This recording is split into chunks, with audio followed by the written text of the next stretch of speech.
Hello, ladies and gentlemen. Welcome to the Collegiate Star League's Fall Hearthstone season, brought to you by Blizzard and Twitch. I'm Nomo Dogan, and today I'm joined by Lucia. Hi, Nomo. Good to have you here with me. And as we mentioned, this is the first season of Hearthstone for Collegiate Star League. Our first set of games tonight will be between George Washington University and Georgia Institute of Technology. Now, both these teams have had a strong showing in the other games.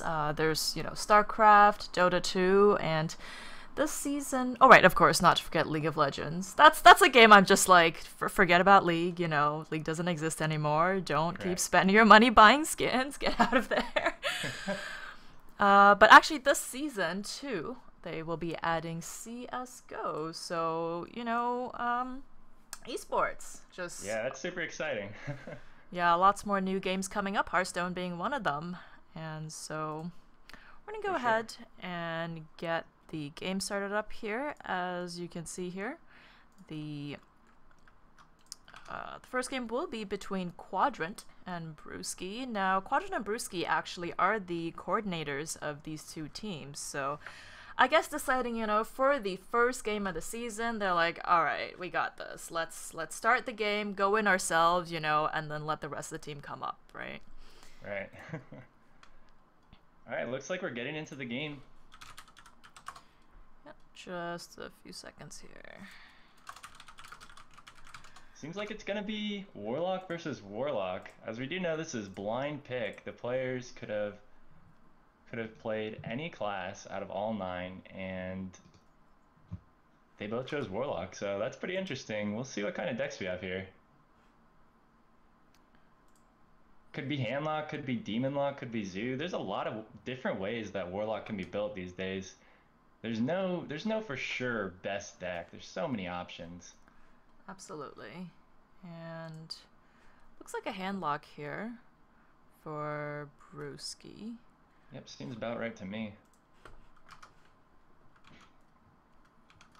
Handlock's basically, there's handlock, there's demon lock. I think actually Amnesia, who's now on Team Archon, kind of started that up. And interestingly enough, we see here Quadrant's actually going to be playing a zoo lock, which is not something we see that often. Right, and he's got more of a top end curve it seems.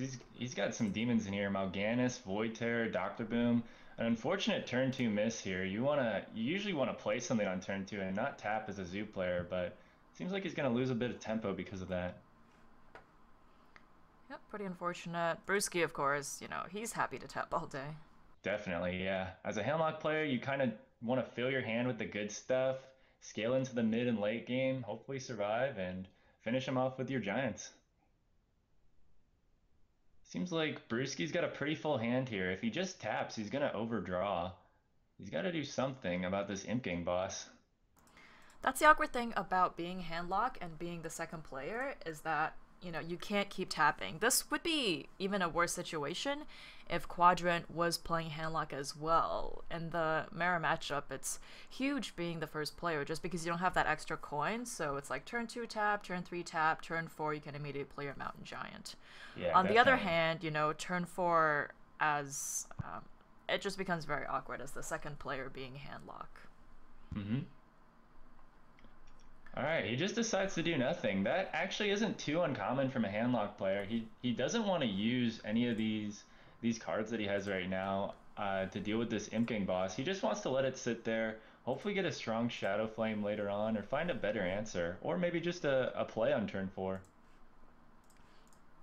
Yeah, I mean, I would have considered using the Iron Beak there. It does just kind of die for free. Not Mm-hmm. particularly what you want. And then you can't really tap either, right? So Mm-hmm.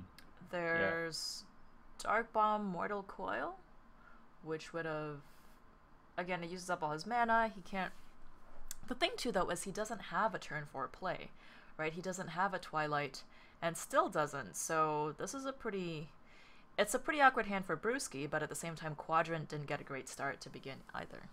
Definitely. And Quadrant did choose to tap last turn. Seems like he just wants to find better ways to fill his curve at this point. He's gonna try and keep up the aggression against Brewski. At least like have a decent board that's somewhat threatening without overextending into Molten Giant territory by putting Brewski too low. I don't Bruce. mind the Lotheb. You know, there is implosion that could happen, so that prevents the knife implosion combo. Mm-hmm. Uh, and you know, you don't want to play anything small since it'll just, if you play the owl, it just dies to anything, you know, from the knife juggle, so you don't really want to risk that. In fact, you know, if it doesn't, then the Imp Gang boss can kill it. Nothing else really works from his hand, so Yeah. I was gonna say it's a Yeah, I good like the play. At the Lotheb. same time, it's like I guess he doesn't really have any other plays. Also, with this Lotheb play, maybe Quadrant doesn't trade, and then Brewski can set up a really solid Shadow Flame for next turn. Hmm. He could. It does feel like a waste because he has to go through the taunt. If he could have hit Quadrant in the face and then gone for it.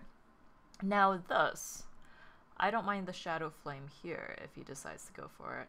Now he Hmm. can hit in with the Imp Gang boss, pray that the knife juggle hits, and then he'd have Lotheb out of the way. Looks like he's just gonna smork it up. I like this play. You make Brewski have it here. You make him have the answer. The Shadow Flame specifically. Hellfire, it would be decent here, but not as good as Shadow Flame. Hellfire and Mortal Coil would have worked as well, Hmm.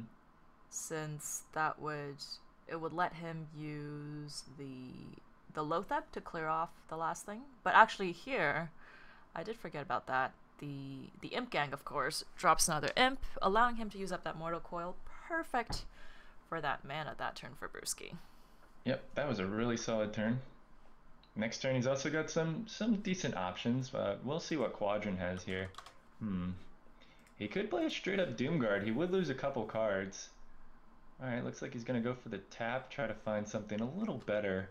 This is awkward. You don't really want to play Defender of Argus as just a 2/3. But then again, you can't play your big game hunter when you know you're against a handlock. So what do you think you do here, Lucia? Hmm. Yeah, I would say. I mean, you could just play out the Haunted Creeper. It's a very weak turn. Yeah. The Void, it's not that bad. Honestly, I might have considered not tapping and just going for Haunted Creeper plus Void Terror. Well, But he did get the Haunted oh Creeper right, off the tap. sorry, that's true. No worries, no worries. Yeah, there. It's the last card there. I should have known that. Hmm. So yeah, that's pretty awkward. I mean, the next couple turns should be all right.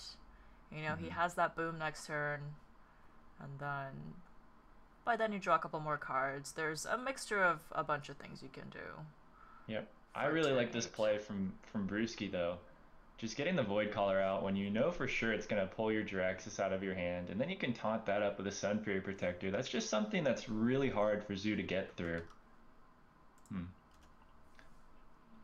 On Quadrant side, I mean, to me it looks like you should just go for the Doctor Boom here because it is turn 7. It's pretty fitting for him.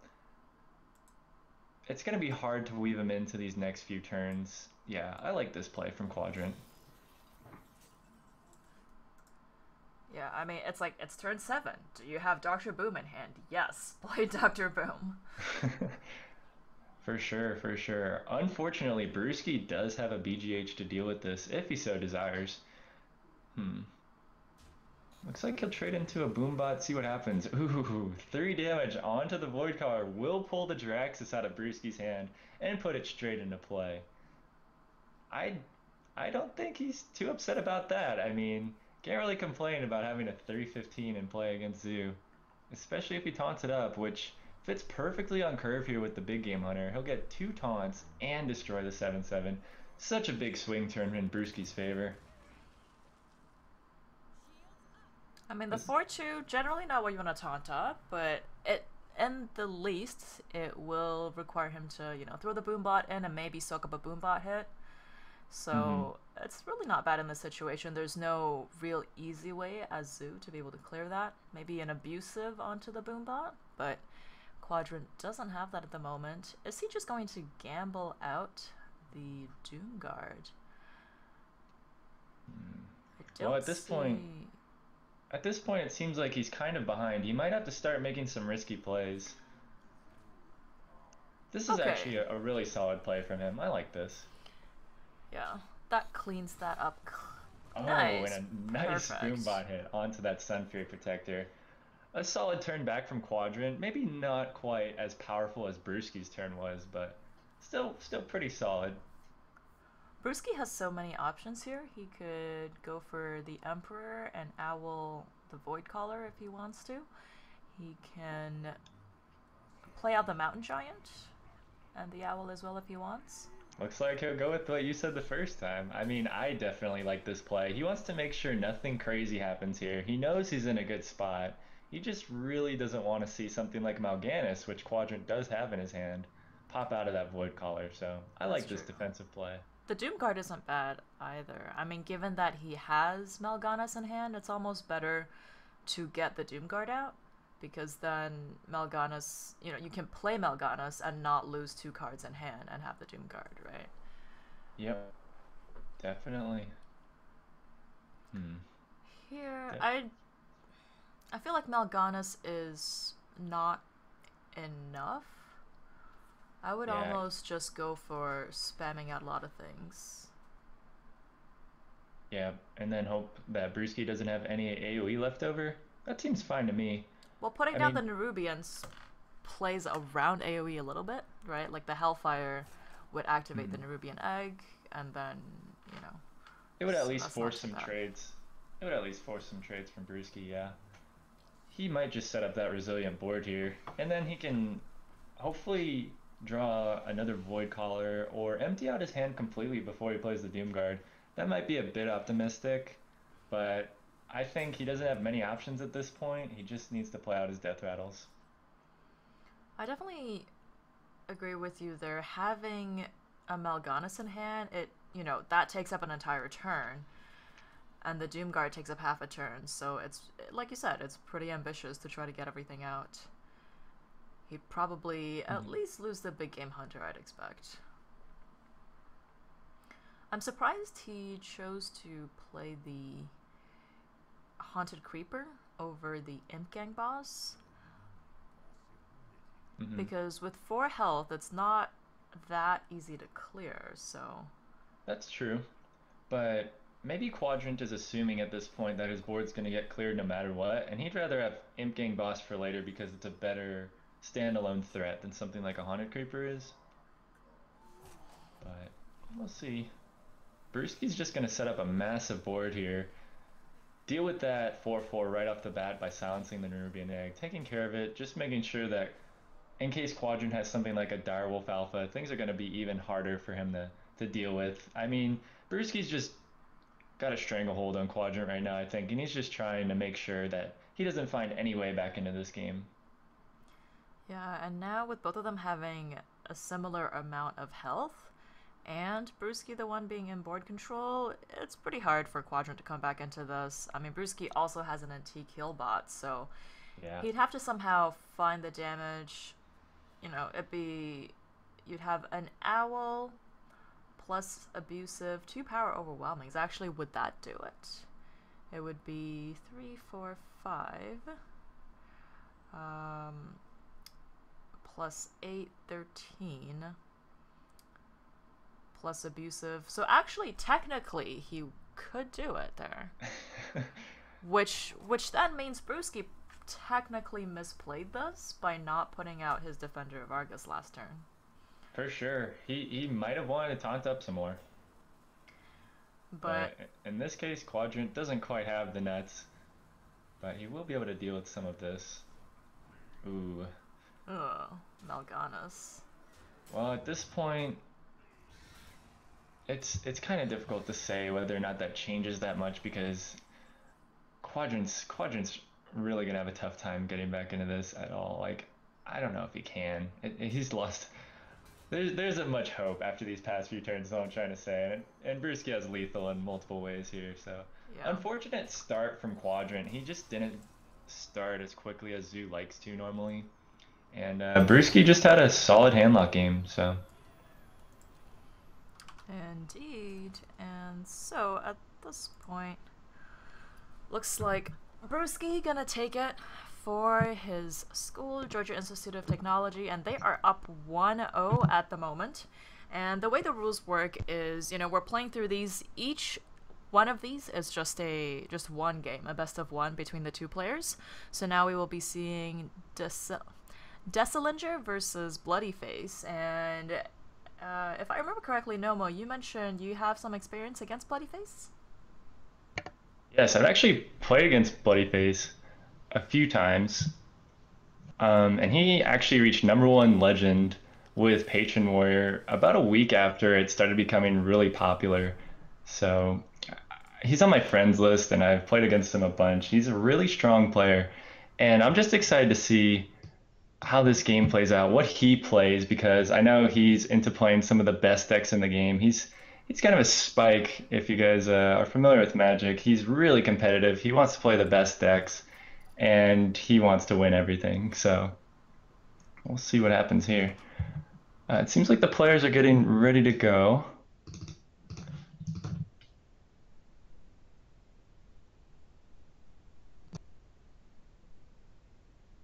Okay. All right. So after just seeing that Handlock versus Zoo matchup, which is Warlock versus Warlock, hopefully we'll see two different classes against each other. Actually, yeah, I was gonna say this, but somehow got distracted by Bloodyface. So basically, yeah, each game is a best of one, and the overall, if you just think of it as a regular best of five, but each game will be played by a different player, and at the same time, each game you have to play a different class. So it's not Conquest, it's not Last Hero Standing, it's just each game. So basically, if we get to 5 games, each of these sides will have picked 5 classes to play. So it's a little bit, I like it in the sense it's a little bit of a hint of Archon Team League where you have a bit of strategy in terms of once, one of the classes taken out, the other team now has the option to play a class. It might be like, hey, I usually don't play this because it's very weak against X, but now that I see the other team has already played that, I can just throw it out, right? So we'll have to see, how this works out for both teams. Right. Well, it seems like the players have actually started already. We have Bloodyface on Warrior versus Desilinger, who is known in game as the Commodore, on Paladin. It seems like it's Aggro Paladin versus Patron Warrior. Bloodyface getting his last few games in while he can before Warsong Commander gets nerfed into oblivion. Hey man, you This'll, gotta do it if you play Patron. right? I mean, this will probably be the last week we ever see this deck, so enjoy it while it lasts, friends. The lovely thing known as Patron Warrior that we all appreciate and are so happy is in this game. But anyways, it'll be gone soon. Well, it's Let's not see. entirely, I would say, that um, Patron would be completely removed. Now, Warsong is a huge part of that combo, but we have seen OTK Warrior before, not with patrons, but just with, Frothing, Rampage. I don't remember what those exact cards were, but that's still possible. So, theoretically, what could happen is, people just figure out some other way to get the patron matchup working. It Right. might just be, sort of OTK Frothing plus patron added into it, right? You just sort of remove some of the, removals in that. And Hmm. then, hey, that could work as the new patron, right? It's not as crazy because you can't just get, a whole bunch of patrons with charge, but you can still get, the frothing with charge happening, getting the rampage and that sort of thing in there. Yeah, definitely. Yeah, I mean, it could happen. But anyways, uh, so far we've seen Bloodyface play an early Unstable Ghoul and early Frothing Berserker, which normally we wouldn't see from a patron deck, but I think he realizes he's up against an aggressive opponent and he just wants to make sure that he doesn't get run over early. So I think he's correct in assuming that because he saw the Worgen Infiltrator, which is mainly used in aggressive decks, and now he sees a Knife Juggler to confirm his assumptions. Yep. It's very rare to see a Worgen Infiltrator being played by a Paladin. Um, and actually, so far, based on the looks of it, Commodore isn't playing any secrets. So this is actually, it, I'm not particularly sure what his deck is trying to do, just based on what I see right now.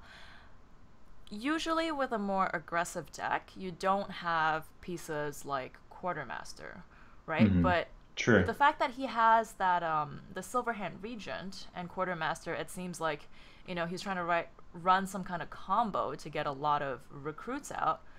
But in that case, I would probably just favor a more mid-range matchup. There's no reason to, toss in the Infiltrator there.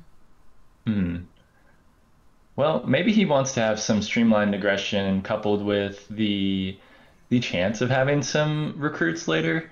I mean, the Silverhand Regent just gives you a few ways to refill the board after your board has been dealt with. So maybe he's looking for more reach in the late game if he's being dealt with early. And also, he probably wants to bring some originality to the table. We haven't really seen a deck like this before in competitive Hearthstone, so I'm excited to see what else is in it. I But think it's anyways, like, I can see people trying out decks next week for sure, but it's like this week, TTT's been out about a month, is it? It's been like a month, 2 months yeah, now, right? Like a month and a half. Month and 3 weeks, whatever. yeah, Point just is, about. it's like the meta has really kind of settled, and you would expect, pro players to be playing those kinds of cards, right? If you thought they were good. So I Hmm. think it makes sense just to sort of, do the tried and true. And then next week, go crazy, go try out all kinds of things, right? Because one issue with Paladin is that having all those 1/1s, that's not really what you want happening when there's patrons on the board, Yeah. right? But once, if patrons nerfed or people take a while to figure out the next proper patron deck that is playable, then in that space, Paladin has the time to kind of, work with more of these Inspire decks where now you're not afraid to make a whole bunch of recruits because, you don't have patron there to punish you for that. Right, right. So this is interesting. Commodore had a really, really strong turn, assuming Bloodyface didn't have a whirlwind. Since Bloodyface does have a whirlwind, it's going to be pretty brutal. It seems like he's actually deciding how he wants to use this, whether or not he wants to play the Armor Smith or Acolyte of Pain. Makes an interesting decision to just Whirlwind, then Armor Smith, then Armor Up. I think this is good because if you play the Armor Smith before the Whirlwind, it'll go down to 3 health, and then the Commodore could just kill it off with Silverhand Regent. So I like this play from Blade Keep the board relatively clear, even though the Commodore can build it up again. Just deal with the board as it's presented and try to survive till your combo. Yeah, I would not have minded playing the Acolyte instead. I mean, Bloody Face, that's sort of the thing. Like, if you're a more experienced player going into it, um, you have a good sense of, like, what you need to do. But when you see that your opponent's playing a deck that's not as conventional, the good players will know, like, okay, how do I adjust to this? And I think Yeah. Hmm. the thing is, there he decided that because he doesn't know what his opponent is doing, something crazy could happen in a turn. And in that case, he's going to go ahead and just, play it safe, armor up, because he's like, hey, maybe I'm going to need that. And speaking of, we see that Quartermaster in Commodore's hand. Ooh. Yeesh. This Silverhand region has already made a couple of 1/1s. It's got some good value here so far. And I wonder if Bloodyface is considering the possibility of Quartermaster. I mean, even if he is, how does he deal with all these 1/1s? Oh, I mean, you can Cruel Task the Silverhand region. You don't really want to slam a 1/1. I mean, to me, from Bloodyface's side, it seems like this turn should just be Cruel Taskmaster Acolyte of Pain. Actually, Look. this is not bad. He can kill off the region and kill off one guy. And Warsong Commander sort of just carries a taunt, so Mhm. that could be dealt with. I think this is definitely a good enough board to Quartermaster on. Yeah, Bloodyface also suspected the quartermaster, I believe, which is why he wanted to prioritize killing that extra 1/1, even if it meant losing his Warzone commander. Unfortunately, the Commodore does have the Quartermaster, and this is a huge turn for him. Patron has a good way to deal with a lot of small minions, less than 3 attack, that kind of stuff, but a bunch of 3/3s, that can be difficult even for a deck like Patron. Alright, I was going to say last turn what he could have done was play Acolyte of Pain, slam it, and then if he found a Whirlwind, he would have been fine. But Hmm. seeing that the slam would have been the card he drew, then, we're okay with him not doing that. If he Yeah, drew, instead of the slam, he drew the, um, if he was able to draw a Whirlwind, it looks like that's what he's actually going for now. I mean, slamming these guys down to 1 health. He's playing to his outs. Hmm. I think that would have been, would have been great. It's like, oh, yeah, totally. That's Yeah, what he it's should have just done. He played one Rowan. Don't worry about it. There's only like 20 cards in his deck. I'm sure he'll find it. yeah, plenty of chance to draw it out. One out of 19, 1 out of 18. That's But I plenty mean, of he is chance. playing to his outs. He kind of has to do that because at this point, I don't think he sees very many other ways back into this game or like to take control of this game without drawing a whirlwind here. It's so important. Or even like a death spite. A death spite would maybe be good enough. He just needs to stall enough so he can draw some more cards, get his combo, and get rolling. But the Commodore's put a lot of pressure on him so far with that quartermaster play and the knife juggler at the start and all of that stuff. Looks like he's just gonna build up his board even more here with the defender of Argus. I like this play. You don't need to commit the Sea Giant just in case Bloody Face plays something like Brawl. You never know. But just in case he doesn't commit the Sea Giant, he adds a little bit more damage to secure lethal next turn. Puts the pressure on Bloody Face and hopes that Bloody Face doesn't have any way to deal with this. Oh, Oh, the whirlwind is finally here. wow. Is it right on time or a little bit too late? Hmm. I think it's too late, but it does allow him to clear up a lot of the board. He gets a whirlwind that, execute the two guys, and then he's just left with the 2/2, which is not bad.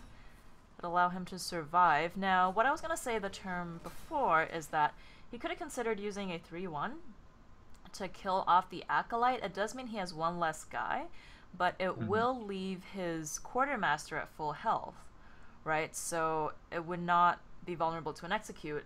Now, after what happened, it's kind of the same either way, right? Because the Whirlwind would have taken care of providing Bloody Face the ability to execute.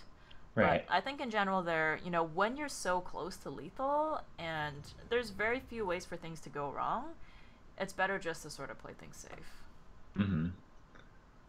But wow, going back to what I was saying earlier about this being an interesting deck, we see a Murloc Knight right now from the Commodore and a Sea Giant in play. I mean, when you're playing these kind of decks in like tournaments and stuff, people just have no idea what to expect, and it can just really get into their head. And I like this kind of stuff in tournaments, even if it doesn't work out as well on ladder. People just can get crushed under the pressure or feel like what in the world is my opponent doing? They expect certain decks and then their opponent brings something else, and wow, it looks like that's actually lethal for the Commodore here.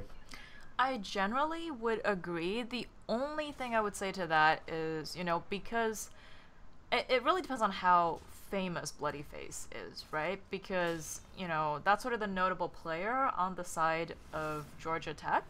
Hmm. And I would definitely prefer going against a less experienced player with a less conventional deck because they're going to be the ones that have a harder time adjusting. Hmm. That But, is true. in any case, this did work out for the Commodore, and he will be able to even up the score Hmm. um, for his team. Yep. So it is 1-1, and now here's the thing I was talking about, right? Because this is actually a pretty interesting format, and this being the first season that this is being run, um, people still have to sort of figure out. It's like when Archon Team League first started up, people have to figure out, hey, there's the bench rule, there's the, either by losing too many times or winning too many times. And so there's a lot of strategy involved in sort of picking what to play. And I think that's a nice amount of depth that gets added to the game that you don't see as much, in sort of that flat format of just Conquest or even Last Hero Standing. Yeah, for sure. Pretty interesting game so far. Um, yeah, that was definitely a non-conventional deck, which I like to see in tournaments. Even if they might not be the best against the best players, I feel like sometimes they are pretty good against even the best players because if you're playing against a player who's really good and they know what kind of deck you're playing, they know the cards you're playing, that kind of stuff, they'll be able to kind of dissect your strategy and figure out what exactly your deck is doing and which cards exactly you're playing. So when you're playing a deck that's different like that, it can be harder for the better players to calculate the odds of certain things happening and stuff like that if they don't know whether or not you play certain tech cards like the Black Knight or mind control tech or crazy stuff like that. I mean, you can definitely up the percentages some if you're playing some strange stuff. As weird as that might sound. Yeah, I But mean, it's interesting because I think that game really came down to the Silverhand recruit being able to stay up a turn, and also from Bloody Face just using the Whirlwind too early. I think there may be, because he couldn't clear off the Silverhand recruit, I might have waited a turn on the Whirlwind. Actually, no, never mind. Did he have 5 mana the turn? I don't remember what it was, but if he had 5 mana the next turn, then I would definitely not wait, right? It's sort of that situation of... Actually, yeah, because he coined out the Silverhand recruit and hero powered. So he was forced to use the Whirlwind and then had no way to clear the Silverhand recruit. And so that set of events basically allowed the Commodore to basically, take that game. Like, once you have that full board of 3/3s, there's no way Patron can clear that. mhm. Yeah, that was just such a strong turn for the Commodore there. Seems like we're trying to get ready for the next match. The players do seem like they're about ready to go. We're just going to take a quick break at the moment, and when we are back, next game between Georgia Institute of Technology and George Washington University. The teams are tied up at the moment 1-1, so don't go anywhere. We'll be right back after the break.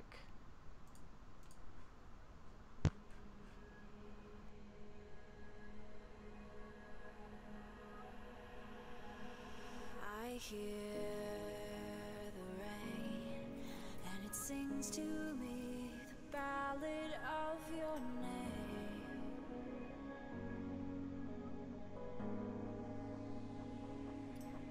I'm listening, and the voices echo in my dreams again.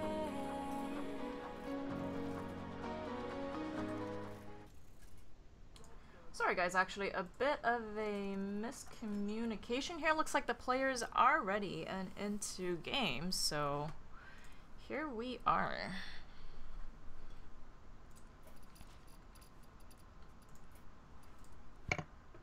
Yep, looks like it's gonna be Druid versus Warrior. Well, actually, I just remembered. I totally went off on my train of thought again this time with Archon Team League. What I wanted to say was that, George Washington... Oh, sorry, Georgia Tech decided to put out the Patron Warrior pretty early. Now, I'm not surprised in the sense of, if you're going to have your best player, play second, I would play Patron Warrior second, right? That's sort of the... Patron's one of those decks that has a high skill ceiling, and so having your best player play it does a lot for you, but at the same time, having that out of the way means that your opponent can think about, decks that they could play that don't do well against Patron, but could do well against a lot of other decks. You can cut out... Because the deck lists aren't submitted either, right, you can cut out a lot of tech in your decks as well. Like, Handlock, they basically play 3 of Shadow Flame or Hellfire just to make sure they can deal with Patron, right? Hmm. But without the threat of Patron, there's a lot of tech you can cut from your decks, and that might work out for the other team. Hmm. That is true, because it is only one deck that you have to worry about.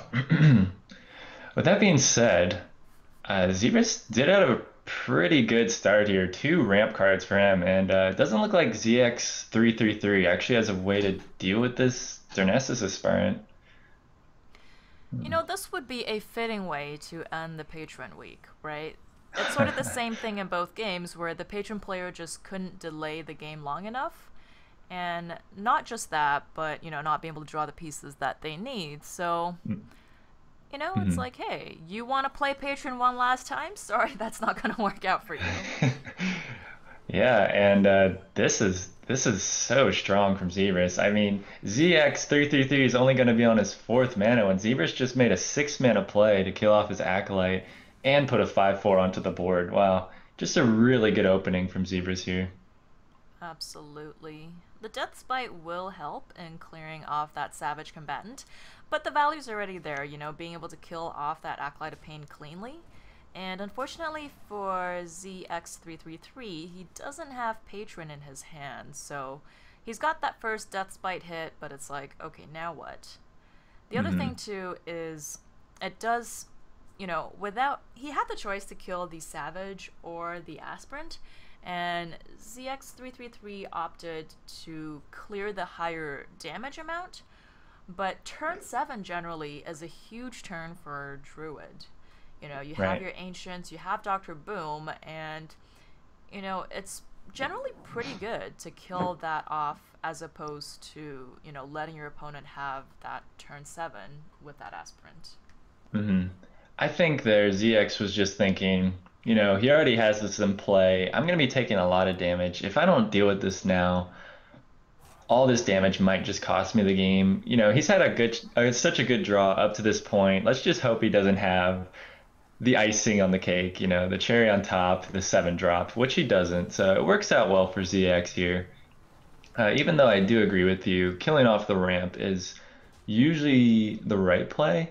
It just paid off here for ZX that he dealt with the bigger threat, I think. Yep, it did pay off for him. I would say, like, at that.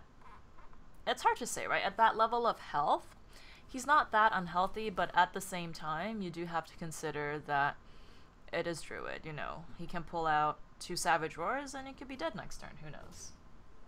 Hmm. All right, looks like ZX is going to throw out the Frothing Berserker here, which even though usually you want to save this kind of stuff, he realizes he's under a lot of pressure right now. Zebras is actually going to be on 9 mana next turn, which is the combo turn, assuming this Darnassus Aspirant isn't dealt with, which it probably will be. But ZX is definitely feeling the pressure as the warrior player. Um, Whoa. Yeah, he should hero power that and then wrath it. There we mhm. go. Just making sure, you get the right order of things. And here he has the option of playing the Keeper.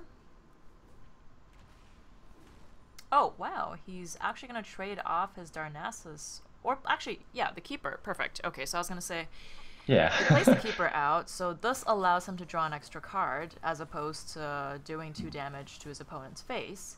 And if these both stay up, he'll have enough mana to. He'll have enough damage to kill off his opponent next turn anyway, so this is the better play. Yep, this looks good to me. It also makes sure that ZX can't deal with the Darnassus Aspirant on board. He has to play something from hand to deal with it, which could let Zebras get to 9 mana next turn, and who knows, he might draw Force of Nature for the combo. At this point, he doesn't need it. The 2 Savage Roars. Well, actually, the Darnassus kind of has to stay alive, I think. Let's see here. He has 2, 3, 3 plus 8. So he won't have enough.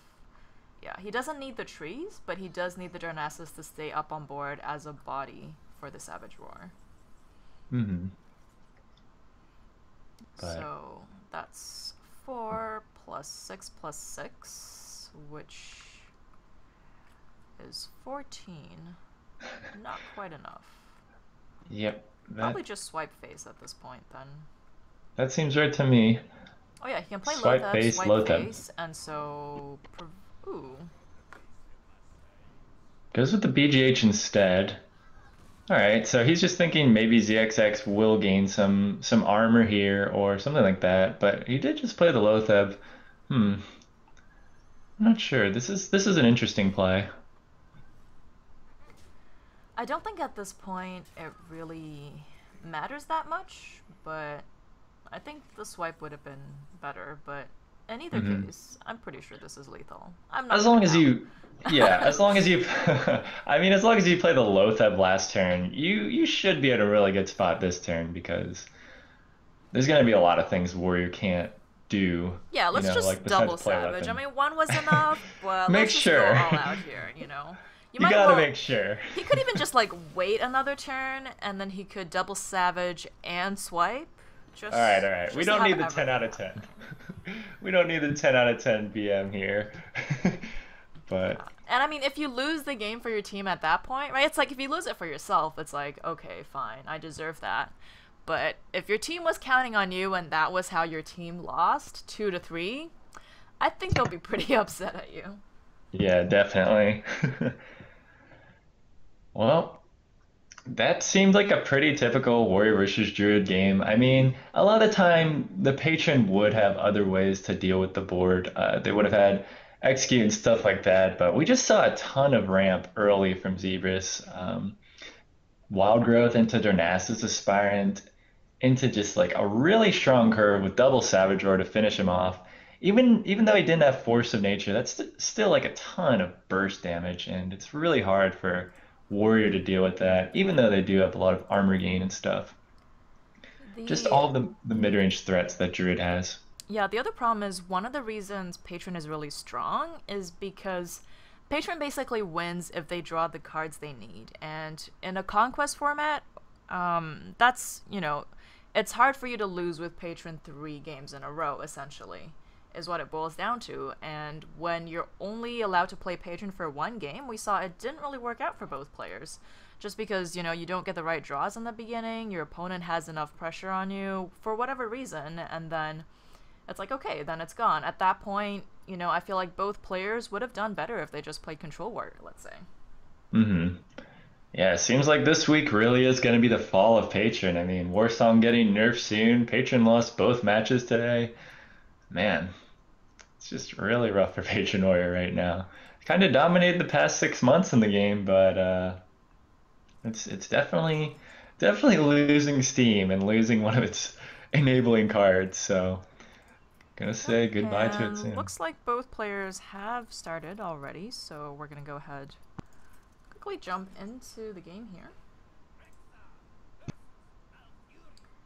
And Georgia Tech, as we mentioned, now up 2-1 against George Washington. So Strippers here has the opportunity to take it home for his team on the Yep. Hunter.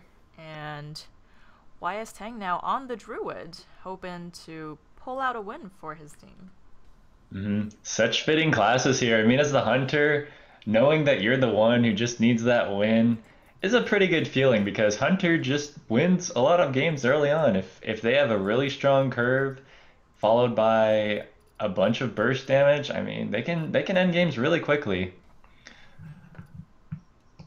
Although the same can be said for druid. I mean, if Druid has a Wild Growth into an Innervate into some really strong plays and a Savage Roar, they can also end the game pretty quickly. Seems like Schwippers are just gonna hero power turn two. No plays on turn one. A pretty slow start from him. All right, we're gonna see the Innervate piloted Shredder on turn two from YS Tang. This is a really solid play. I like this because you can coin out the keeper next turn if necessary, and you have the Wrath slash Hero Power, or hopefully something you draw after that. Even though it doesn't give him a play every single turn from what he has. Oh wow, Millhouse Mana Star comes out of Shredder. Man, that's a really strong Shredder. But For anyways, even though he sure. can't play something every turn, this still just gives him a nice way to combat the early aggression that a hunter would usually have, but we have yet to see from Schwippers. Yep. And this is actually, I would say, a pretty terrible start for the hunter here. Um, you know, going into, a bit of technical difficulty here getting the game started, but going into turn 4, and the druid has board control, and you're only, druid is at higher health than you. It's just all kinds of bad things happening right now. Yeah, you are not feeling good as the hunter player in this position. And not For just sure. that, right? But usually it's like, as hunter, you're like, I don't care, whatever, I'll go face, but there's no way, like, you can't not trade this off, and never mind. He is Looks like you going can. I to. He mean, can just not trade this, and that's no. that's very painful, I I have to mean, say. honestly, Schwippers is just sticking to his win condition. I mean, it looks like he is playing a very aggressive face hunter deck. I mean, if he starts trading, he probably just can't win anyways. So I like this play from him. Let's give it our best, go all in, hit the face, smork it up, and if it doesn't work out, then we tried. Yep. And I mean, at the same time, right? It's like, since Shrippers is the one on Georgia Tech, this means it's a pretty high chance we're gonna get to a game number 5, and that's always great, right? So Hmm. it's not that I prefer either one of these players specifically, but it does mean, um, it's always like, I prefer the player who's gonna get us more games to win, essentially. Right. Yeah, I definitely know what you mean. Now, that was interesting. Schwippers seemed like he changed his win condition. I mean, he traded last turn. I feel like that didn't really mesh with what he did the previous turns. I mean, he looked like he was just gonna all in, try to hit face, try to see if he could maybe out damage YS Tang, but he changed it up, and I And don't know, maybe he actually, was just unsure. he calculated sort of over 2 turns a way to kill off both of those creatures, right? So it works out because he knew that the arcane golem was going to be able to kill off the savage combatant, and being able to use his mana efficiently is good as well. So between the two, it sort of worked out that way. Hmm. Oh my god. Yeah, it looks like we're gonna be going to game 5 here. I mean, I don't want to call it yet, but it's really It's. tough for Schwippers to. Yeah, what is the maximum amount of damage that he could do here? He He could. could have lethal.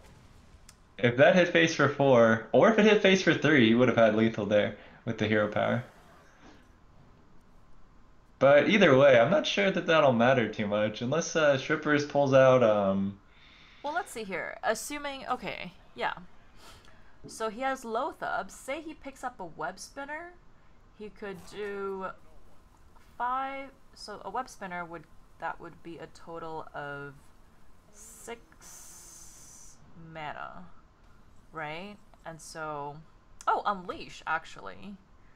Hmm, Unfortunately, I'm not sure that's going to be enough, but maybe he I can think here clean. he just has to clear with that, Mhm. unfortunately. And even if he Actually, no, does, never mind. He can't clear enough, so just go yeah. for it. Well, I would even have if he just did like clear. played out Unleash, Abusive, and Kill Command. Hmm. So that would be what? That's 4, 5, 6. No, I need to count this, okay? You. So there's the 4 hounds. The glaive is 3 damage, and then the Lothab plus Kill Command. That is actually 17 damage. So he's not that far off. If he was just able to get, a better early game, that game could have definitely gone in favor for him. Yeah, definitely. I mean, we did see in YS Tang's hand that there was a Savage Roar for lethal anyways, but he could have made a statement by doing all that damage. But, hmm.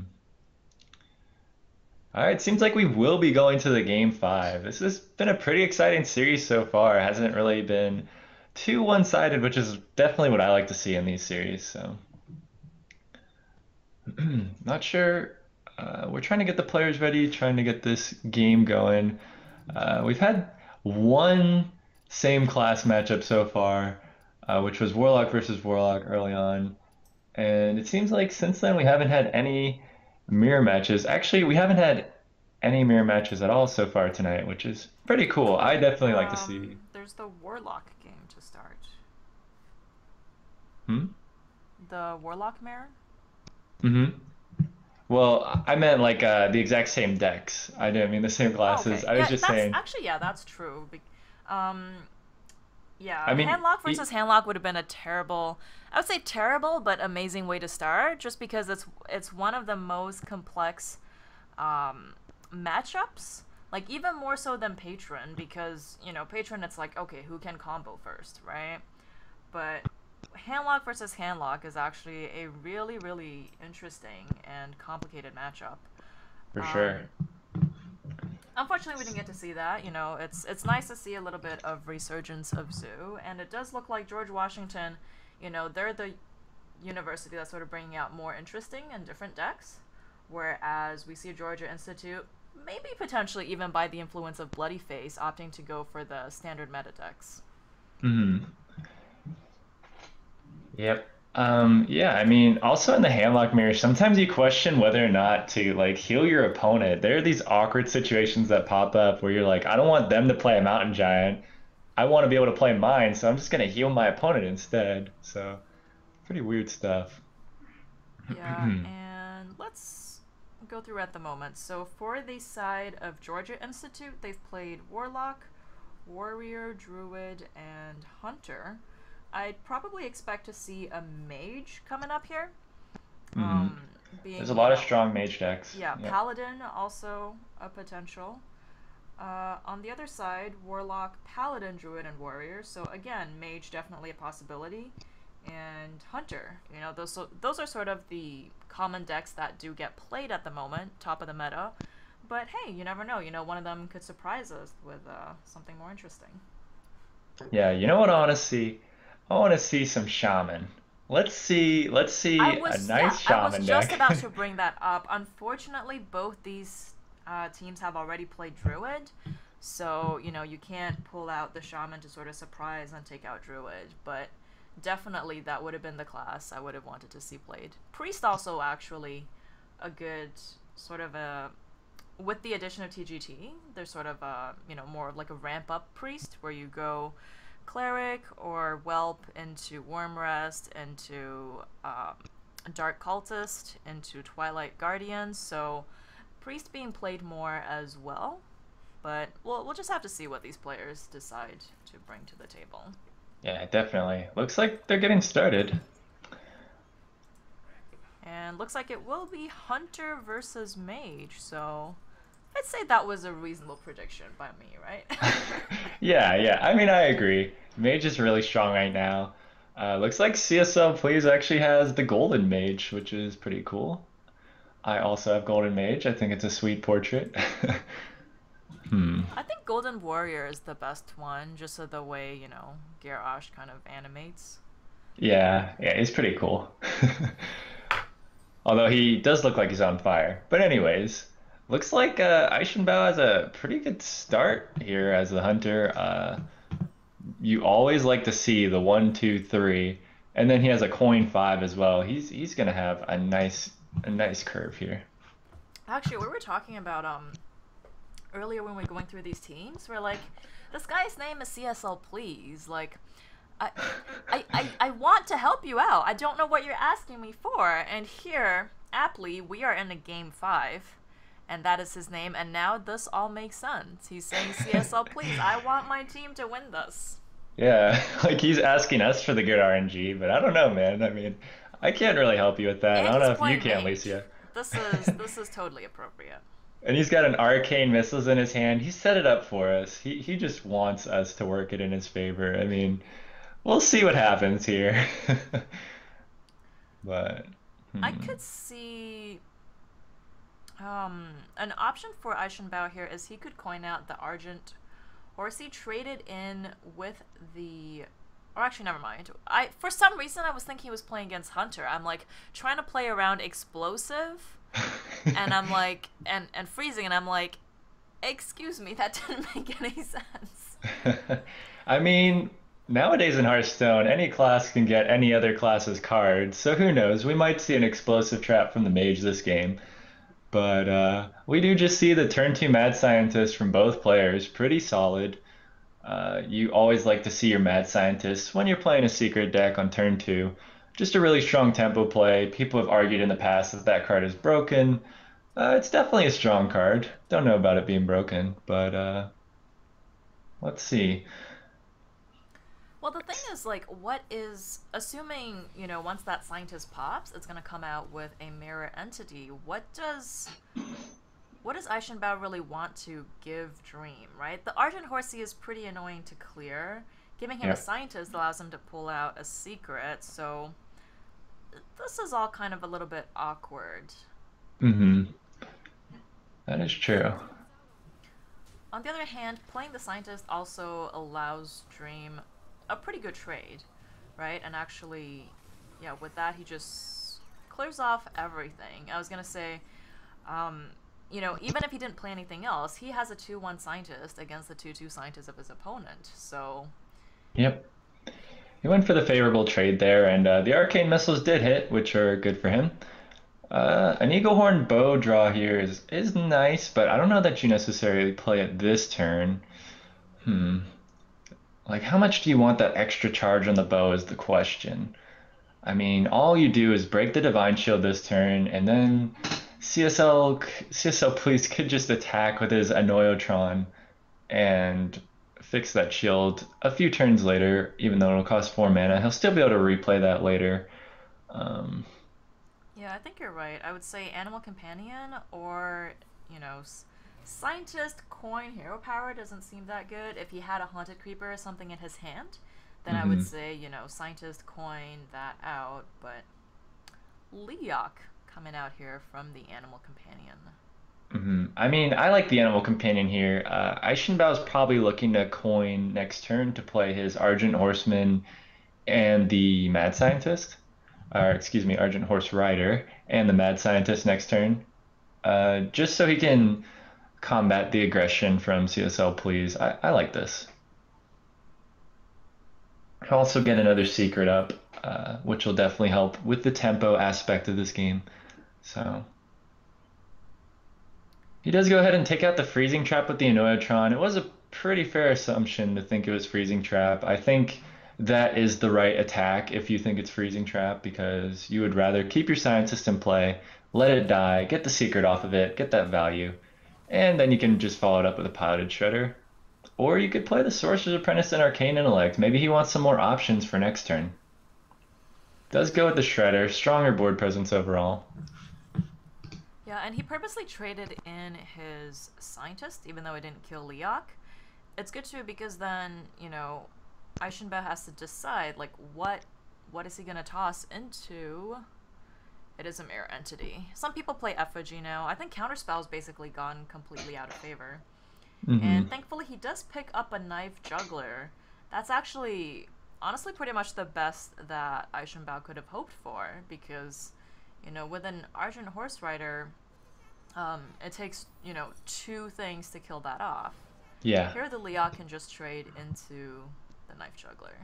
I agree. Definitely a strong play from Eichenbaugh here, playing around that mirror entity, knowing the downside of letting your opponent copy a mad scientist or Argent Horse Rider. And yeah, I think this is perfect sequencing from him, using the Argent Horse Rider to kill off something, getting the knife off of his knife juggler, seeing what happens. I don't. Okay. I mean, I think you gotta. I The think you had knife to is kill the gonna. knife There's juggler gonna be. first. Yeah, Ooh, that was the issue there. Is that yeah. if that's what he was gonna do, that would have saved his Argent Horse Rider. Unfortunate misplay from Eichenbaugh there. Hopefully, that won't affect his gameplay too much for the rest of this game, but we'll see.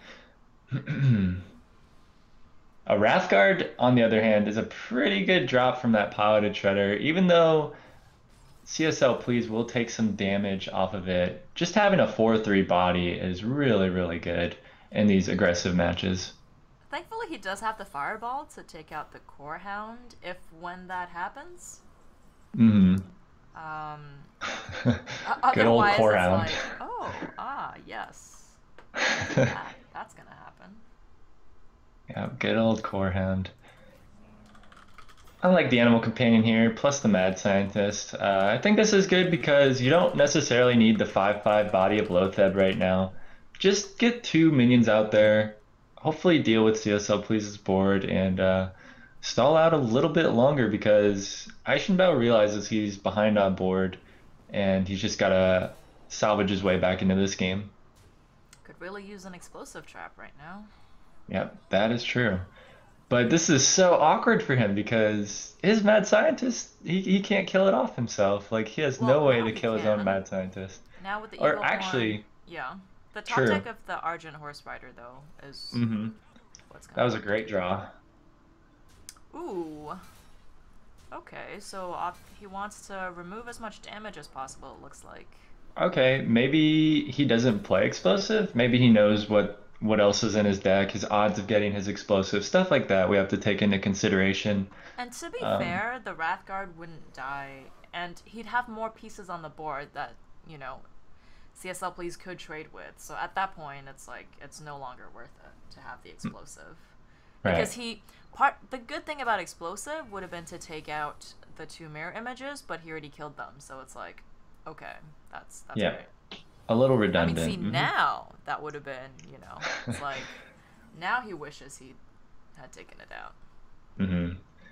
Yeah. Looks like he might not even Corehound be able to into get the mirror trap. entity. It's wow, a counter spell. Not Interesting. I something you see mean, played often these days. for Aishinbao, he has no idea what it is, and he's in a rough spot already. I don't think he can afford to play around any secrets here anyways. That is true, but I Um, do like the counter spell in that, people have to play around mirror anyways. So they play, a bad minion, and then they're mhm. like, oh, okay. And he knows They now it's waste all not that mana. effigy. Yeah, Mhm. so it's like, what do you do here? I think knife into Loatheb probably is the best he could do. Yep.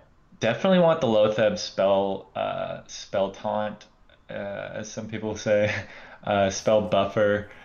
Just keep CSL please off of his fireballs or frost bolts or whatever he might have for the next turn, and hope to survive and see what happens.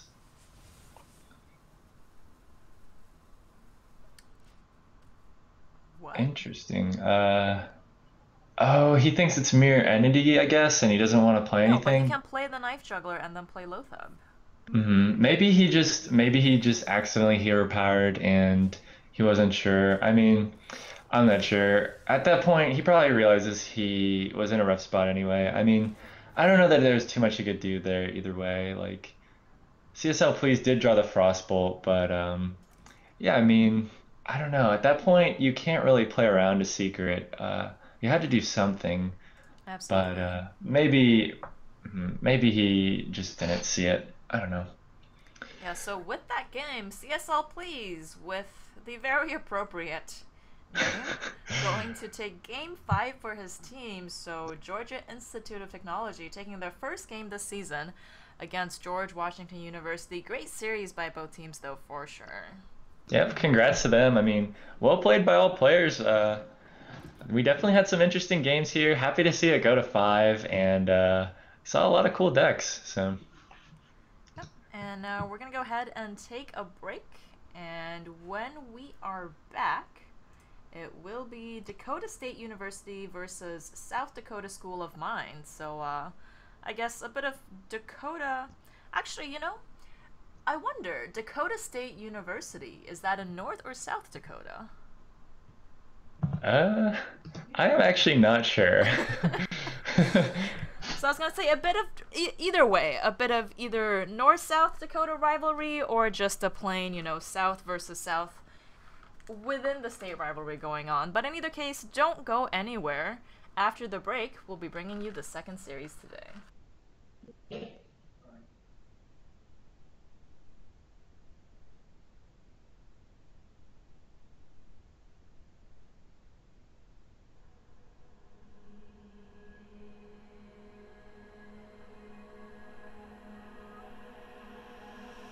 I hear the rain.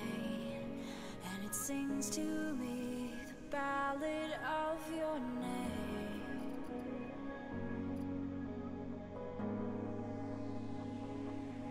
I'm listening, and the voices echo in my dreams again.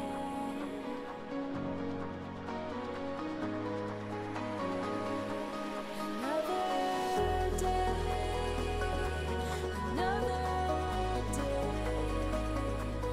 let the tides come in to fade you into gray. Another day,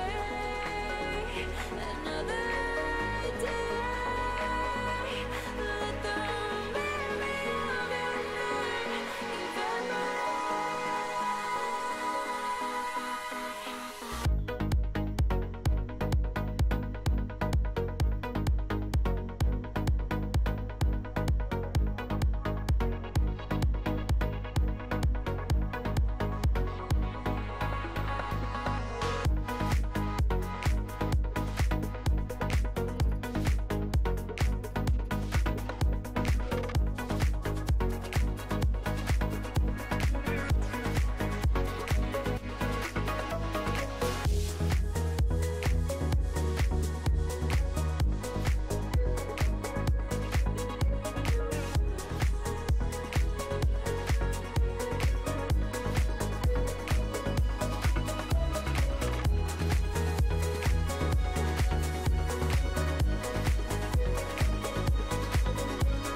ladies and gentlemen, welcome back to the Collegiate Star League's Fall Hearthstone season, brought to you by Blizzard and Twitch.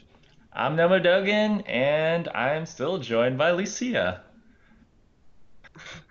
I didn't run off anywhere in between, and in the break, I did actually look it up. Looks like Dakota State University is in South Dakota as well, so we get an in-state rivalry happening here in the series.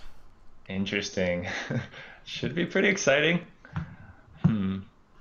It's like when you play a tournament and you have to play your friend, or do you have to play your friend or your enemy in the first round? Yep. I mean, maybe some of these guys do know each other. We'll see. I mean, now it's like, okay, next break I'm gonna have to look up like where in the state they are. It's like, oh, were they close by? Are they far away? So many questions to be answered. Mm-hmm. Looks like the players are getting ready to start. Just a few moments. We'll be in game.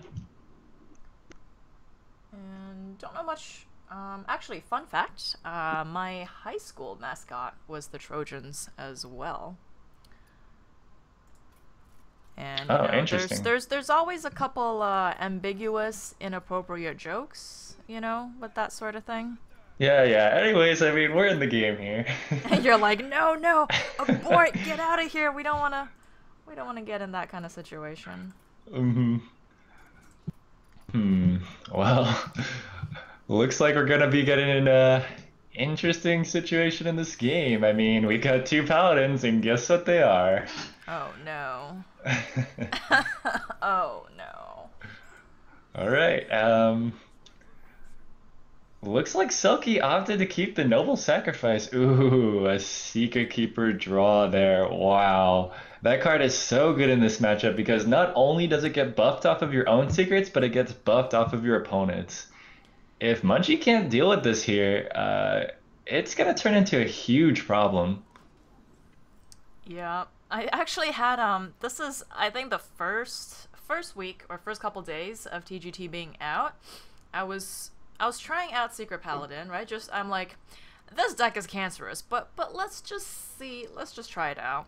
So I did, and I played out a Secret Keeper. My opponent played a Secret, realized it buffed my Secret Keeper, and then just conceded. Wow.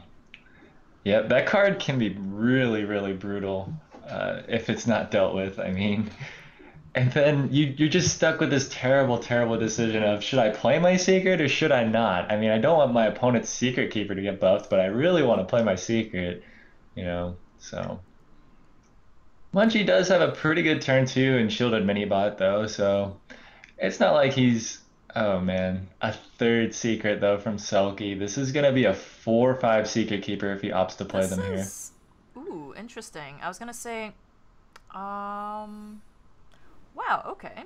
I had two potential plays that I would have said for this turn, neither of which was what Selkie opted for. Instead, going just for the face, I was gonna say he could make a recruit, and then if the knife juggler hit the mini bot, he can play one secret, which would get his secret keeper to a 2/3, allowing him to kill off the shielded mini bot, or he can just go for the muster for battle gamble, getting 3 hits off plus having his face still to do the last hit, hmm right? And basically, one of the key matchups, key moments in a Paladin mirror matchup is whoever gets the muster first basically wins. Because even Right. though your opponent, and I was gonna say here, Munchie had the coin consecrate, but you basically get the initiative essentially, where Right. your opponent has to use consecrate to clear your board. He plays nothing, then you can just replenish your side of the board the turn after. But the Noble Sacrifice plus Avenge combo actually works out quite well from him here, and the muster, that's pretty Yeah. much going to clear out, Munchie's side of the board. Yeah, Munchie is definitely in a rough spot here. We'll see if he can pull it back somehow. Yeah, actually Um, not the best knife juggles there. Would have been nice if he was able to, kill off more guys. And Hmm. at least he could, if one of the knives hit the mini bot, he can just face tank that. But instead had to use his 3-2. So now, it's in consecrate range without Munchie having to face tank, Yeah. essentially. So a bit of an unfortunate juggle for him, but hey, with the 6-2 knife juggler still on board, I'm not gonna complain. Yeah. I mean, that was an interesting decision though last turn, not playing the redemption. He could have had an extra point of damage. And since the Light Warden was played first, if they all died at the same time, which they might not have, depending on how Munchie ordered his attacks, would have come back. But you don't really want your Light Warden to come back. It's interesting. Man, this secret has just been in his hand for so long. I really thought he was going to play it on turn three along with the other two, just for the extra buff. Even though it would bring the Noble Sacrifice back to life, I thought it was worth it for the extra Uh stats and oh. damage. Now we Well, see. if there's any way Munchie is gonna get back into this game, it's got to be the mysterious challenger. But I don't even know if this is gonna be enough. Yeah, and I don't think he's played any secrets so far. What's the one that's missing? We've got Noble, Repentance. I can't see. Oh, why won't it let me see the secret there?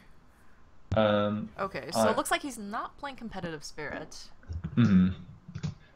Yeah, no competitive spirit, no eye for an eye. And yeah, Selkie just got the Noble Sacrifice out of the way and finished him off with Knife Juggler. So that's that. That is that. A very quick and clean Secret Paladin game to start off the series here. So, Yeah. both of those terribly cancerous decks out of the way. Now we can go back to your regularly scheduled pre-TGT Hearthstone. Hmm. Now that's a nice guarantee. We won't see any Secret Paladins for the rest of the games. We just saw both of them up front. I was just saying how we hadn't seen any mirror matches, but that was pretty close to a mirror match. They might not have been playing the exact same decks there, You but know that always happens. You say, we haven't seen this, we haven't seen that, and it's like, oh, what were you talking about? yep. So we're gonna try and get this next match ready to go. But wow, Secret Paladin versus Secret Paladin. What a spicy way to start off this match between or Dakota State University and South Dakota School of Mines and Technology. We've got a couple of Hearthstone teams here. This is our first year doing Hearthstone on the CSL.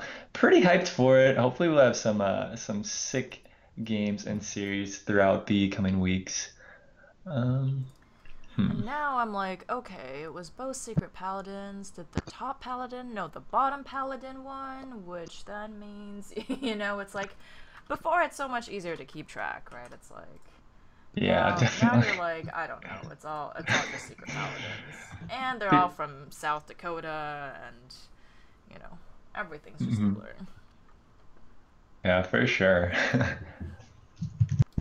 All right, so Selkie there taking it for his team for Dakota State University, and we will now move on to game number 2. Will Ninja Borg be able to take game 2 and increase the lead for his team, or will Terrorantor be able to bring it back for his team and tie it up like we saw last series, 1-1? Hmm. Wow, I really first thing I notice here, these players' names, these guys mean business. I mean, Terror on Tour and Ninja Borg Cow. You guys, you know they put some serious thought in these names. Like, how do I strike fear into my opponents? But anyways, let's check out this matchup here. Seems like it's gonna be either Patron or Control. Unsure yet on the Warrior side against a Mech Mage from Ninja Borg Cow. Yep. And Ninja Borg Cow being the special player of the day, that was the person I used to decide the font size for the boxes, since he had the longest name on the left side of the players. Well, unfortunately for him, as a mech mage, you usually want a turn two play, but all he had was Clockwork Gnome on turn one and no turn two. Looks like Terrantor. Um, he could play the fireworks. Did he play the fireworks? I can't tell if my Yeah, he went client logged ahead in. and killed off the Clockwork Gnome, but absolutely you're right. That is a devastating turn 2, and including a devastating turn 3 for Ninja Board Cow. And um, I don't know if he's actually playing. I don't think this is a mech. I think this is just a tempo mage. And the Mechanical Yeti and the Clockwork Gnome in there is just for the spare parts for Antonidas later on. Hmm. So it will be a patron from Terra Rontor, since the Unstable Ghoul. I mean, it's sort of like a whirlwind effect, but Hmm. there's just, I think, better ways of clearing the board or doing whatever else as a control warrior. You don't really want to throw that in. Plus the Yeah. whirlwind, plus the battle rage. Once sort of the next couple cards came in, it becomes clearer. Yeah, definitely. Looks like more of a mid-rangey. Yeah, I guess it isn't just straight mech mage, huh? I mean, he's got Azure Drake, Theresen, Flame Strike, Effigy. He's got a lot of interesting cards so far. I mean, like you mentioned, it's probably just the spare parts for Archmage Antonidas, along with they work well with Sorcerer's Apprentice, Flame Waker, so it's probably more of a tempo mage deck with those cards. Wow, he's gonna go ahead and he doesn't have an inner rage. Using an execute for 1 damage. Hmm. I guess he values that more than the um. What Well, he was wants to it? keep his Frothing Berserker alive. He values Well, no, I mean more so than he used that as opposed to a whirlwind, right? mhm, Because the whirlwind would have been able to give him the execute as well. right. Yeah, I mean, I guess since the execute was already enabled, he has two in hand. He figures he can just go ahead and use one here to hopefully keep this frothing alive, which unfortunately didn't stay alive. It did get fireballed, which isn't the worst. I mean, you still get an empty board to build up on your own turn and not have to worry about Ninja Board Cow's board. So, or yeah, Ninja Board Cow's board. Interesting.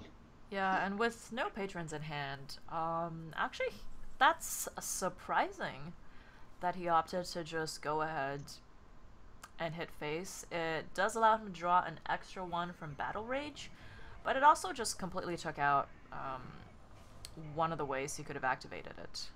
Hmm. And yeah, now it's gonna be a little more difficult for Terrantor to deal with this Theresen. Looks like he's just gonna. Hmm. He has I the mean, execute, so he can actually make a full board of patrons here. He can play the Grim Patron, throw his unstable ghoul into Thorson. Well, play Patron and then inner rage. Whirlwind. Would you Whirlwind or Inner Rage this? Well, if you're Actually, saving the yeah, execute for the Theresen, then you'd you'd patron have inner to, rage right, it. exactly. Okay. Hmm. So this way you get a full board of patrons. Um, Unfortunately, there is a Flame Strike, as we can see on the other side. Which is a great answer to a board of patrons that does not have charge. So Terra Rontor basically has to, find his second set of patrons to be Mhm. able to do something in this game. Um, I like this mad scientist in a flame strike if that's what he's doing. I'm not sure what else I you actually do. Yep. don't like the Scientist play. I would have just unstabled. The problem with Scientist is once your opponent kills it, you get a mirror entity. It's like the worst case scenario, right? You get an unstable ghoul, he hits it and procs more patrons. Best case, really, you get a war song, your opponent kills it with a patron. There's really, it's one of the matchups where mirror entity actually really doesn't work out for you. It's true. Maybe he's thinking about another secret. I mean, I guess duplicate wouldn't be that much better. Effigy probably wouldn't be that much better. But yeah, I mean, Yeah, make a good effigy point. just gives, another patron trigger essentially. Hmm. The reverse switch is a nice touch. He does have the armor plating, if he does end up drawing Antonidas. Yep. I like this turn from Ninja Borg.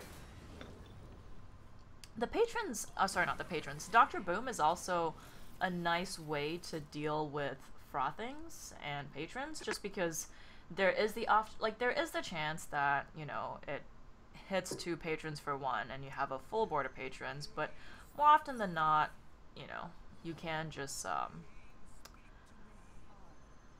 interesting. He's gonna go ahead and Whirlwind and allow Ninja Borg to draw a card too, but he's the one with less cards.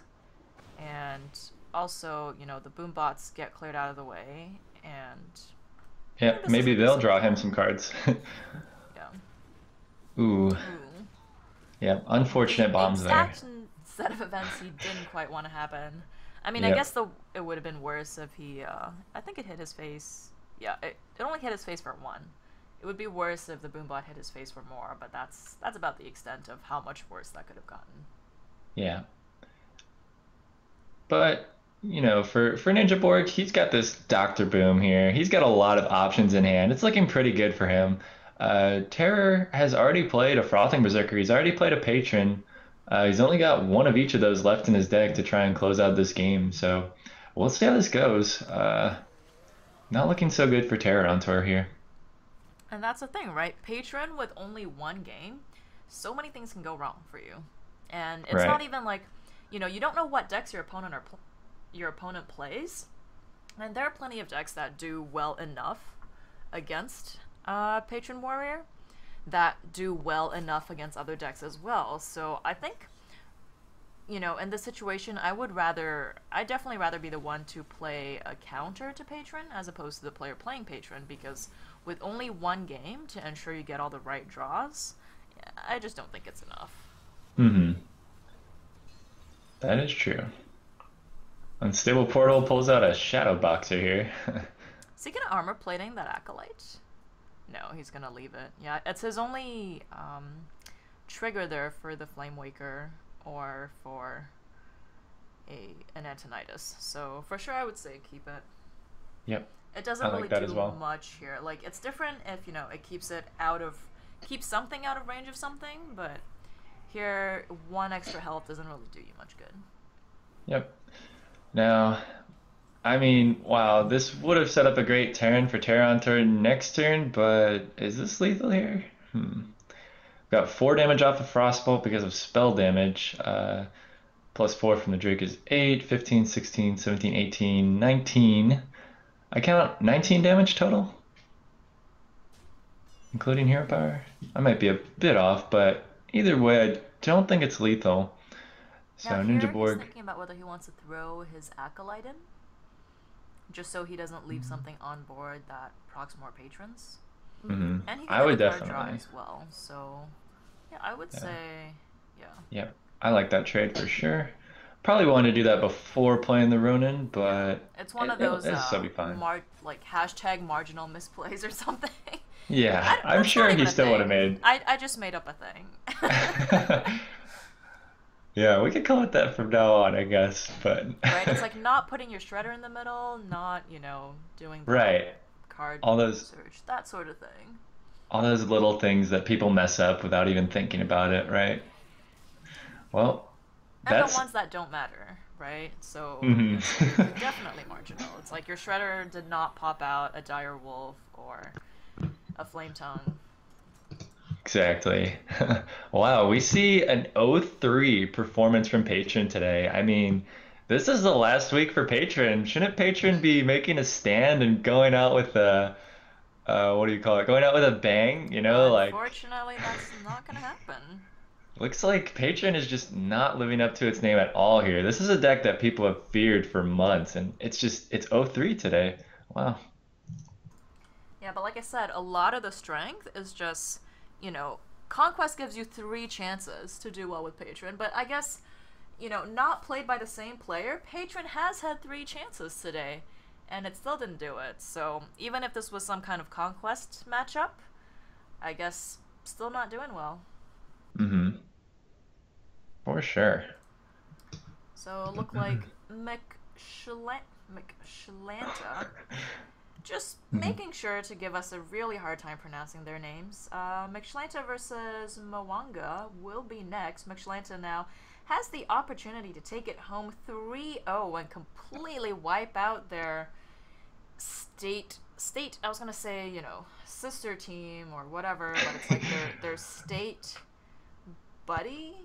I don't Let's even know what just to go with call them. rivals. They're probably rivals somehow, right? I mean, I don't know. Yeah. Having the chance to crush South Dakota School Alliance 3-0, and Mwanga here, Mwanga, Convar, and Ren Shadow Fox, you know, it is up to them now. Will they be able to each pull out a win and get the reverse sweep here on Dakota State University, or will McShlanta just say, nope, that is it, have a good night, folks, that will be the end of our series? We'll find out. It seems like the players are in game already. We're good to go. All right. We've got Mwanga on Druid and Mixlanta on Warlock, which seems like another Demon Handlock deck, like we saw earlier. Yeah, Demon Handlock, for sure, I would say, is a very strong deck at the moment. You do need someone, I'd say, a little bit more experienced to be able to play it, just to know, you know, it's similar to Patron and other control decks. It's like, you need to know when you're allowed to take damage and when you're allowed to just say, screw it, whatever, let's go, so. Right. Now, we see an awkward start here for both players, I think. Mwanga doesn't have any ramp cards, although after that he does have a relatively decent curve with a 3, 4, and 5 drop. And Mixlanta, I mean, I guess it's a typical handlock draw. You just do nothing turn 1, tap turn 2, and we'll see if he does anything on turn 3. It's not that common for handlock players to do something on turn 3.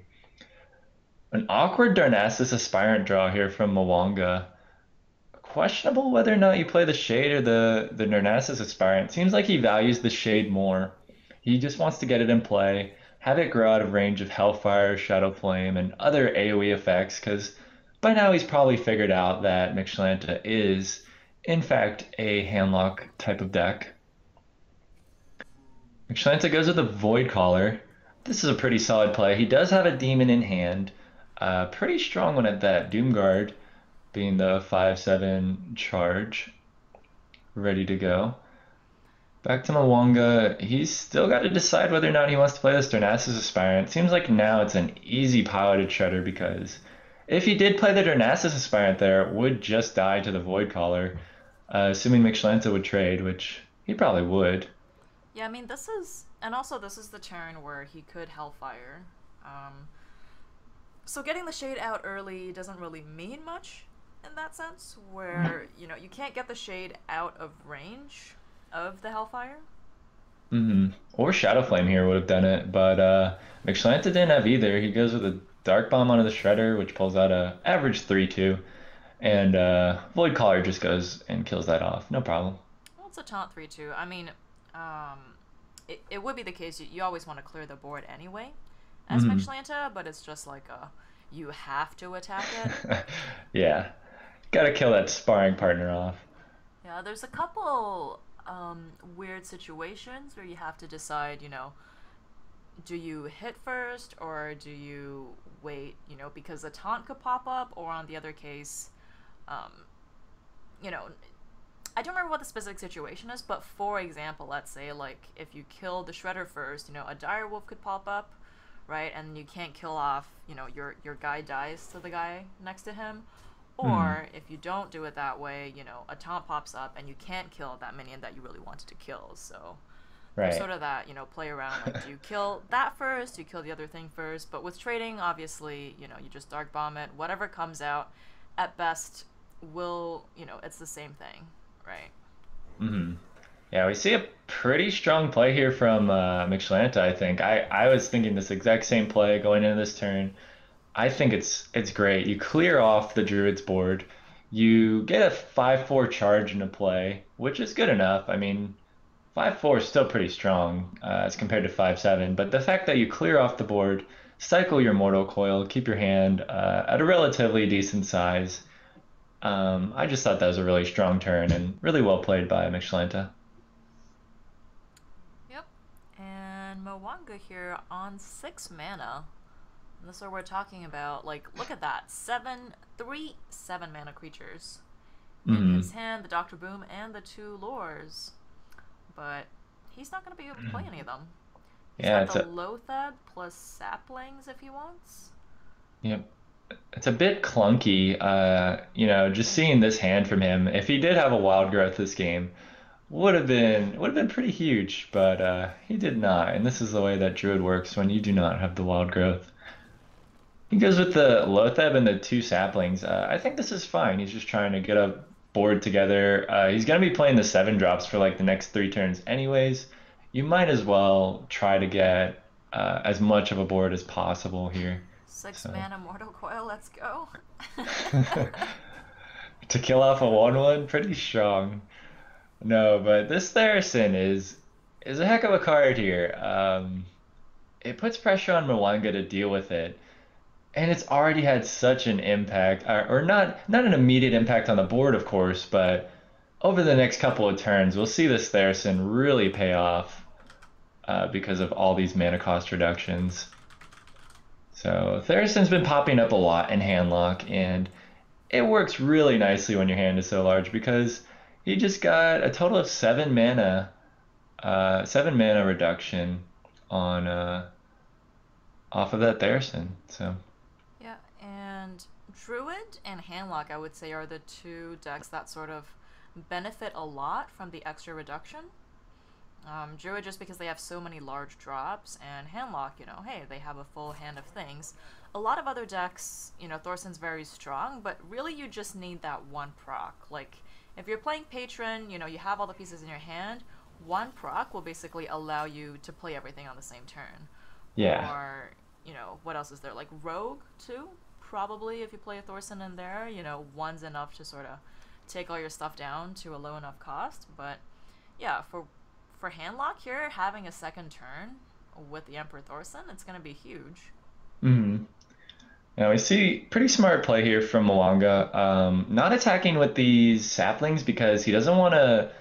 He doesn't want to put McShlanta low enough to Molten Giant. I mean, he's aware that he has these boombots in play that could hit face for 2, 3, 4 points of damage, and he doesn't want McShlanta to have that opportunity to play some really cheap Molten Giants. Ooh. Speaking of cheap Molten Giants. I mean, it's hard to tell who this is good for here because Mwanga doesn't have combo yet, but McShlanta doesn't have, or he does have an Argus after this. He does have a Molten Giant in hand.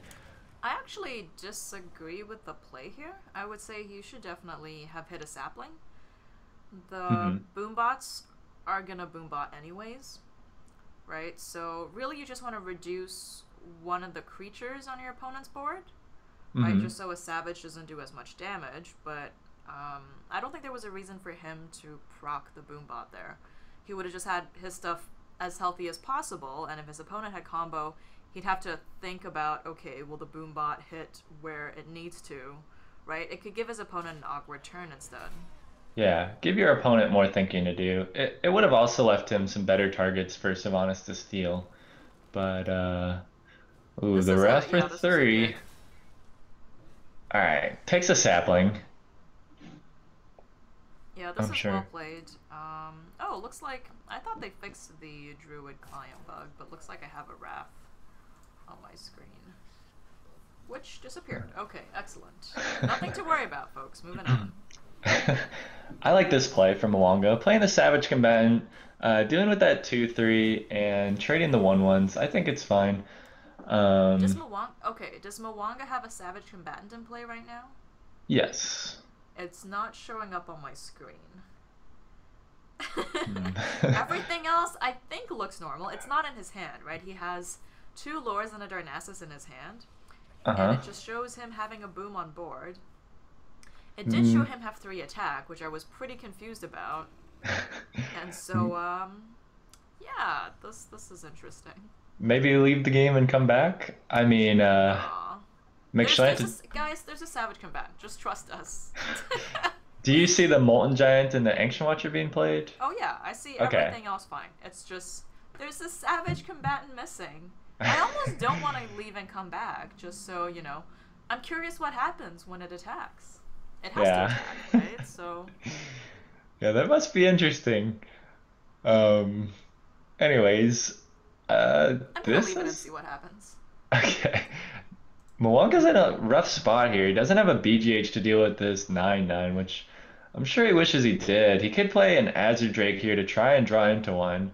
If he plays an Ancient of Lore, he won't have enough mana to play a BGH after if he draws it. It's not like McShlanta has lethal or anything here, but you definitely want to deal with this 9/9 soon. Mwanga went for it. He got a Savage Roar. Not what he's looking for, Well, it but will let him clear the 9/9 with his face and the invisible Savage Combatant. yeah, but that is a lot of damage. I don't know. I feel like you might want to save the Savage Roar for if you draw a Force of Nature, so you can have a bigger board clear later, or maybe even lethal. Hmm. That's It's interesting. Where is he going with this? Okay, he's not gonna hit anything. That makes sense. huh. I can see he has 3 attack. Why does he have 3 attack? But 2 creatures on the board, none of which is a Savage Combatant. Well, the Savage Combat did get traded off there, so I Oh, think the board is accurate for you now. He traded it into the Watcher. no, I did not see that. So the Watcher is 5/6. Um, okay, so he didn't hit it with his face either, the Watcher? He hit it with his face and a Savage Combatant, and it died. Interesting. It didn't show either of those. Okay, so I'm gonna leave and come back because Okay, at this point it's getting a little much. okay. To keep you The guys game updated, just McShlanta just played a Jiraxis and killed off a Darnassus Aspirant, and he made an Infernal. Thanks to the mana reduction from Theresen being in play for 2 turns, this was a 7 mana Jiraxis, so he got to use his hero power afterwards, so really strong turn from him. He also used his 9/9 Molten Giant to kill off an Azure Drake, and now it's back to Mwanga's turn. All So right, hopefully and everything is current now. we are back in the game as well. So the radio podcast show. Gonna take that off the air now. I've done that before in League when it makes a little bit more sense in League because you actually do talk about play-by-plays. But in Hearthstone, it's a little bit more awkward when you end up in Yeah, the play-by-play. It's like, oh dear, what have we here? right. For sure. Man, Mwanga's in such a rough spot here. That Theresen being alive for 2 turns is so backbreaking. I mean, especially since your opponent is a handlock. Like, he got so many things discounted. Like, he played Jiraxis and used his hero power on the same turn on turn 9. That's usually when you would just be playing your Jiraxis. And wow, Oh the my god. Mal'Ganis. Oh my I god. mean, it was already looking brutal, but I don't know how Mwanga is gonna get back into this game. I don't think there's a way. Well, it Hmm. turns out both our clients are bugged, and he actually has like 10 more cards in his hand, and has. Does double combo even do it here? I don't think so. He somewhere played a Theresen in there, and Yeah, all his like cards are a discounted. lot of things happened that we didn't see, and then suddenly, Well, looks like Mwanga's just making completely sure he's dead. Definitely a good I thing to like do in that. this The situation. it's like, I mean, sometimes you might question some things. I respect it. I as a player as well, if I'm in a tournament, I always want to make sure I'm completely dead before I concede. Um, absolutely. so And aptly Jiraxis there with the all caps well played, and McShlanta taking it 3-0. Selkie, Ninja Borg, and McShlanta taking it 3-0 for their team, showing dominance, showing that they are the dominant team in South Dakota. yeah, really, really strong performance from them. I mean, some games it can be tough. Seeing as it is Hearthstone, sometimes some draws are just insane and stuff like that. But well played to all players tonight. Rough loss for South Dakota School of Mines, but yeah, well played by all players. And we have one more chance on Friday to see if Patron Warrior can take a few games before quietly slinking off into the night. I'm excited for next week, though, because that means, we'll probably see a lot more innovation from players. Yeah, yeah. I mean, assuming it's not all Secret Paladin, But then again, we can There only can be see. at most 4 secret paladins. Exactly, exactly. That's the nice thing about this format. Um, you know, you can only see each class from each team once. So definitely keep some variety in there. It makes them think, like put some research in, put some time in, figure out what classes are the best, what they want to play, and stuff like that. So yeah. And that is all the games we have for you tonight, folks. We'd like to thank our sponsors, Twitch and Blizzard. And of course, CSL for running this awesome tournament. I think they've been handed out like $250,000 in scholarships. And hey, if you're going to university in the States, well, I was going to say it's not cheap, but I guess if you go to Dakota State University, like winning this thing probably will just pay off your entire tuition if it's in state, huh? Yeah, I guess so. Uh, yeah, I mean, there's definitely a lot of incentive to play in this kind of thing, and it's got to be a lot of fun for the players to just team up and represent your school for like esports scene. So, There is, I did mention for esports, one of the things that was sort of lacking is that you don't have that default, like in regular sports, right? You have teams being part of a town, a city. And so when you go to a game, by default, if you don't know any of the players, you don't know who you like, you can cheer for your own team. And so that was sort of missing in esports, where it's like, okay, the teams are made up of players from different countries, they don't really have, it's just built on their own team branding, which is hard for someone new to come in and watch and be like, why do I even care which team wins, right? But right. with Collegiate Star League, you can come in and watch and cheer for your own school, and walk down the hall the next day and be like, "Wow, great game there!" Like it really brings in the camaraderie. Hmm. Yeah, definitely. All right, well, pretty good couple of series tonight. Yep. We'd like to thank everyone for watching. I hope you guys enjoyed the first night. We'll be back on Friday at 7 p.m. PST, I believe. Yep, 7 p.m. and we will also be switching over to the secondary channel as apparently, I believe League of Legends is more important than Hearthstone. Yeah, I guess so. League Not is fun. salty at all, right? I mean, I enjoy both games a lot. So, once again, thanks to Blizzard and Twitch, the sponsors for this event. And to plug myself, I'm Nomodogan on Twitter at Root Nomodogan, or on Twitch right here. My name is GG Nomodogan. That's me. Plugging myself. Sell out. Full sellout. But yeah, Alicia, do you have any plugs or shout outs you'd like to make? Suppose you can find me on Twitter and on Twitch, both as Lucia Fireball, all caps, lot of anger, that sort of thing. All right, cool. I will also be streaming right after this is over, so yeah, if you want to head over to the channel. Go But and troll him! Everybody go, guys! yep, so once again, thank you guys for watching, and we'll be back on Friday.